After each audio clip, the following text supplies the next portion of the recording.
जय गुरु जी, जय माता दी। शुक्राना गुरु जी। शिव शक्ति की लाडली चैनल पर आप सभी का स्वागत है संगत जी। शिव पुराण रुद्र संहिता द्वितीय खंड सती खंड हमारा चल रहा है। इसके हम 2 अध्याय पिछली वीडियो में पढ़ चुके हैं और बहुत महत्वपूर्ण अध्याय हैं, तो आप जरूर पूरी वीडियो को सुनिएगा और अंत तक सुनिएगा, स्किप करके बिल्कुल मत सुनिएगा।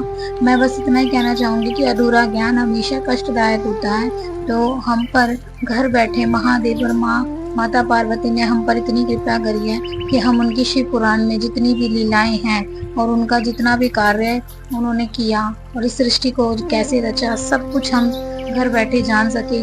हम देखो, पढ़ना और सुनना दोनों ही एक बराबर हैं, तो जो पढ़ नहीं सकते वो इस वीडियो के माध्यम से सुन सकते हैं, तो उनका आशीर्वाद उतना ही है। इसको पढ़ने का फल भी उतना ही है और सुनने का भी फल उतना ही है। तो आप सभी पूरी वीडियो को सुनिएगा और अध्याय को आगे स्टार्ट करते हैं। गुरु जी के मंत्र जाप से तीसरा अध्याय स्टार्ट करते हैं। ओम नमः शिवाय। शिव जी सदा सहाय। ओम नमः शिवाय। गुरु जी सदा सहाय। संध्या की तपस्या उसके द्वारा भगवान विष्णु की स्तुति तथा उससे संतुष्ट हुए शिव का उसे अभिषेक वर दे मेधा तिथि के यज्ञ में भेजना। ब्रह्मा जी कहते हैं, मेरे पुत्रों में श्रेष्ठ महाप्राग नारद तपस्या के नियम का उपदेश दे। जब वशिष्ठ जी अपने घर चले गए तब के उस विधान को समझकर संध्या मन ही मन बहुत प्रसन्न हुई। फिर तो वह सानंद मन से तपस्विनी के योग वेश बनाकर ब्रह्मलोलित सरोवर के तट पर ही तपस्या करने लगी। वशिष्ठ जी तपस्या के लिए जिस मंत्र को साधन बताया था उसी से उत्तम भक्ति भाव के साथ वह भगवान शंकर की आराधना करने लगी।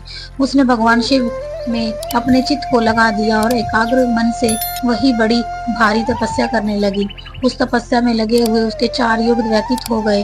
तब भगवान शिव उसकी तपस्या से संतुष्ट हो बड़े प्रसन्न हुए तथा बाहर भीतर और आकाश में अपने स्वरूप का दर्शन कराकर जिस रूप का वह चिंतन करती थी उसी रूप में उसकी आंखों के सामने प्रकट हो गए। उसने मन से जिनका चिंतन किया था उन्हें प्रभु शंकर को अपने सामने खड़ा देख वह अत्यंत आनंद में निमग्न हो गई। भगवान का मुखारविंद बड़ा प्रसन्न दिखाई देता था। उनके स्वरूप से शांति बरस रही थी। वह सहसा भयभीत हो सोचने लगी कि मैं भगवान पर से क्या कहूँ, किस तरह इनकी स्तुति करूं।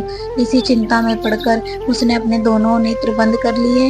नेत्र बंद कर लेने पर भगवान शिव ने उसके हृदय में प्रवेश करके उसे दिव्य ज्ञान दिया, दिव्य वाणी और दिव्य दृष्टि प्रदान की। जब उसे दिव्य ज्ञान, दिव्य दृष्टि और दिव्य वाणी प्राप्त हो गई तब वह कठिनाई से ज्ञात होने वाले जगदीश्वर शिव को प्रत्यक्ष देखकर उनकी स्तुति करने लगी। संध्या बोली, जो निराकार और परम ज्ञान गम्य है, जो ना तो स्थूल है ना सूक्ष्म है और ना उच्च ही है, तथा जिनके स्वरूप का योगीजन अपने हृदय के भीतर चिंतन करते हैं, उन्हीं लोक सृष्टा आप भगवान शिव को नमस्कार है।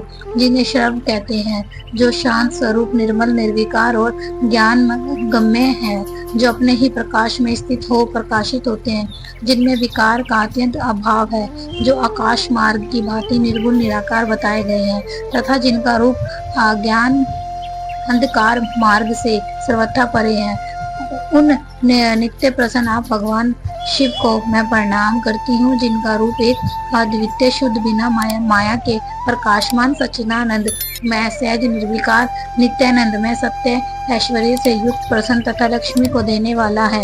उन आप भगवान शिव को नमस्कार है, जिनके स्वरूप की ज्ञान रूप से भावना की जा सकती है, जो इस जगत से सर्वथा भिन्न है एवं सत्व प्रधान ध्यान के योग्य आत्म स्वरूप सारभूत सबको पार लगाने वाला तथा पवित्र वस्तुओं में भी परम पवित्र है।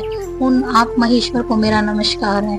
मैं आपका जो स्वरूप शुद्ध मनोहर रतन में आभूषणों से विभूषित तथा स्वच्छ कपूर के समान गौरववन है, जिसने अपने हाथों में वर अभय शूल और मुंड धारण कर रखा है, उस दिव्य चिन्ह में सगुण साकार निर्भय से सुशोभित आप योग युक्त भगवान शिव को नमस्कार है। आकाश, पृथ्वी, दिशाएं, जल, तेज तथा काल ये जिनके रूप हैं, उन आप परमेश्वर को नमस्कार है। प्रकृति और पुरुष जिनके शरीर से रूप से प्रकट हुए तथा वह दोनों जिनके शरीर हैं इसलिए जिनका यथार्थ रूप बुद्धि आदि से परे है, उन भगवान शंकर को बारंबार नमस्कार है। जो ब्रह्मा होकर जगत की सृष्टि करते हैं, जो विष्णु होकर संसार का पालन करते हैं तथा जो रुद्र होकर अंत में इस सृष्टि का संहार करेंगे, उन्हीं आप भगवान सदाशिव को बारंबार नमस्कार है। जो कारण के भी कारण है, दिव्य अमृत रूप ज्ञान तथा अनिमा आदि ऐश्वर्य प्रदान करने वाली हैं, समस्त लोकांतरों का वैभव देने वाले स्वयं प्रकाश रूप है तथा प्रकृति से भी परे उन परमेश्वर शिव को नमस्कार है, नमस्कार है। यह जगत जिनसे भिन्न नहीं कहा जाता, जिनके चरणों से पृथ्वी तथा अन्याय अंगों से संपूर्ण दिशाएं, सूर्य, चंद्रमा, कामदेव और देवता प्रकट हुए और जिनकी नाभि से अंतरिक्ष का आविर्भाव हुआ, उन्हीं आप भगवान शंभु को मेरा नमस्कार है। प्रभु, आप ही सबसे उत्कृष्ट परमात्मा है, आप ही नाना प्रकार की विद्याएं हैं, आप ही हर संहार करता है, आप ही सद ब्रह्मा तथा पर ब्रह्मा है। आप सदा विचार में तत्पर रहते हैं, जिनका ना आदि है, ना मध्य है और ना अंत ही है, जिनसे सारा जगत उत्पन्न हुआ है तथा जो मन और वाणी के विषय नहीं है। उन महादेव जी की स्तुति में कैसे कर सकूंगी। ब्रह्मा आदि देवता तथा तपस्या के धनी मुनि भी जिनके रूपों का वर्णन नहीं कर सकते, उन्हीं परमेश्वर का वर्णन अथवा स्तवन में कैसे कर सकती हूँ। प्रभु, आप निर्गुण हैं, मैं मूढ़ स्त्री आपके गुणों को कैसे जान सकती हूँ। आपका रूप तो ऐसा है जिसे इंद्र सहित संपूर्ण देवता और असुर भी नहीं जानते। महेश्वर, आपको नमस्कार है। तपोमय, आपको नमस्कार है। देवेश्वर शंभु, मुझ पर प्रसन्न होइए, आपको बारंबार मेरा नमस्कार है। ब्रह्मा जी कहते हैं, नारद, संध्या का यह स्तुतिपूर्ण वचन सुनकर उसके द्वारा भली भांति प्रशंसित हुए भक्त वत्सल परमेश्वर शंकर बहुत प्रसन्न हुए। उसका शरीर वक्ल और मृग चरम से ढका हुआ था, मस्तक पर पवित्र जटाजूट शोभा पा रहा था। उस समय पाले के मारे हुए कमल के समान उसके कुम्ह लाए हुए मुंह को देखकर भगवान हर दया से द्रवित हो उससे हर प्रकार बोले। महेश्वर ने कहा, भद्रे, मैं तुम्हारी इस उत्तम तपस्या से बहुत प्रसन्न हूँ। शुद्ध बुद्धि वाली देवी, तुम्हारे इस स्तवन से भी मुझे बड़ा संतोष प्राप्त हुआ है। अतः इस समय अपनी इच्छा के अनुसार कोई वर मांगो, जिस वर से तुम्हें प्रयोजन हो तथा जो तुम्हारे मन में हो, उसे मैं यहाँ अवश्य पूर्ण करूँगा। तुम्हारा कल्याण हो, मैं तुम्हारे व्रत नियम से बहुत प्रसन्न हूँ। प्रसन्नचित महेश्वर का यह वचन सुनकर अत्यंत हर्ष से भरी हुई संध्या उन्हें बारंबार प्रणाम करके बोली, महेश्वर, यदि आप मुझे प्रसन्नता पूर्वक वर देना चाहते हैं, यदि मैं वर पाने के योग्य हूँ, यदि पाप से शुद्ध हो गई हूँ तथा देव, यदि इस समय आप मेरी तपस्या से प्रसन्न हैं, तो मेरा मांगा हुआ ये पहला वर सफल करें। देवेश्वर, इस आकाश में पृथ्वी आदि किसी भी स्थान में जो प्राणी हैं, वह सब जन्म लेते ही काम भाव से युक्त ना हो जाए। नाथ, मेरी सकाम दृष्टि कहीं ना पड़े। मेरे जो पति हो वह भी मेरे अत्यंत सुखद हो।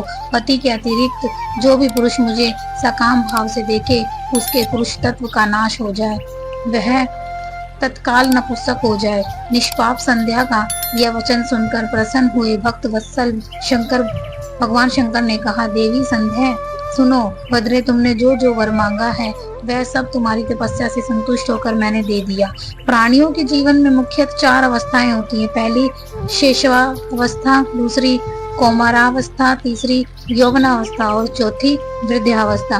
तीसरी अवस्था प्राप्त होने पर देहधारी जीवन काम भाव से युक्त होंगे। कहीं कहीं दूर अवस्था के अंतिम भाग में ही प्राणी सकाम हो जाएंगे।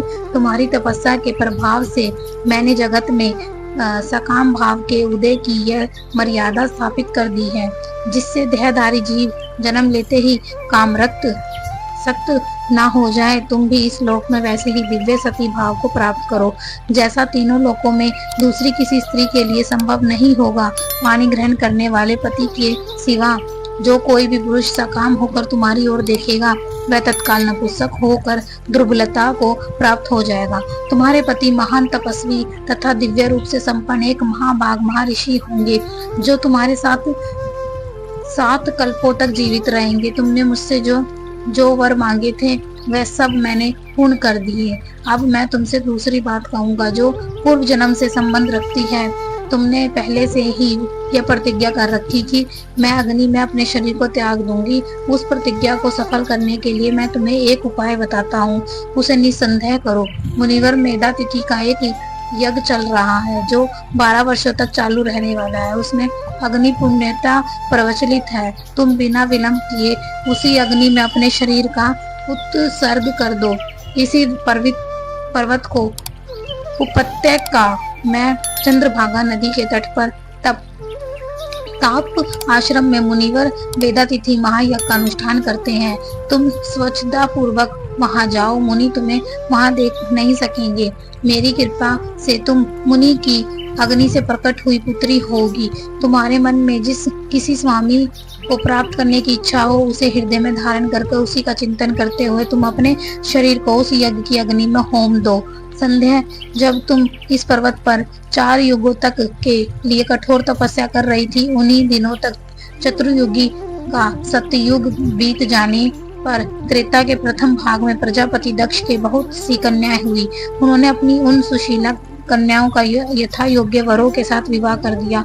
उनमें से 27 कन्याओं का विवाह उन्होंने चंद्रमा के साथ किया। चंद्रमा अन्य सब पत्नियों को छोड़कर केवल रोहिणी से प्रेम करने लगे। इसके कारण क्रोध से भरे हुए दक्ष ने जब चंद्रमा को श्राप दे दिया तब समस्त देवता तुम्हारे पास आए, परंतु संध्या तुम्हारा मन तो मुझ में लगा हुआ था। अतः तुमने ब्रह्मा जी के साथ आए हुए उन देवताओं पर दृष्टिपात ही नहीं किया। तब ब्रह्मा जी ने आकाश की ओर देखकर और चंद्रमा पुनः अपने स्वरूप को प्राप्त करें यह उद्देश्य मन में रखकर उन्हें श्राप से छुड़ाने के लिए एक नदी की सृष्टि की जो चंद्र या चंद्रभागा नदी के नाम से विख्यात हुई है। चंद्रभागा के प्रादुर्भाव काल में ही महर्षि मेधातिथि यहाँ उपस्थित हुए थे। तपस्या के द्वारा उनकी समानता करने वाला ना तो कोई हुआ है और ना होगा ही। उन महर्षि ने महान विधि विधान के साथ दीर्घ काल तक चलने वाले ज्योतिषोम नामक यज्ञ का आरंभ किया। उसमें अग्नि पूर्ण रूप से प्रज्वलित हो रहे हैं। उसी आग में तुम अपने शरीर को डाल दो और परम पवित्र हो जाओ। ऐसा करने से इस समय तुम्हारी वह प्रतिज्ञा पूर्ण हो जाएगी। इस प्रकार संध्या को उनके हित का उपदेश देकर देवेश्वर भगवान शिव वहीं अंत ध्यान हो गए।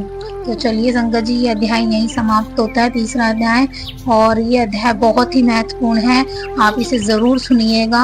आज कलयुग में जो कुछ हो रहा है ना, वो आपको इस अध्याय में जरूर पता चलेगा।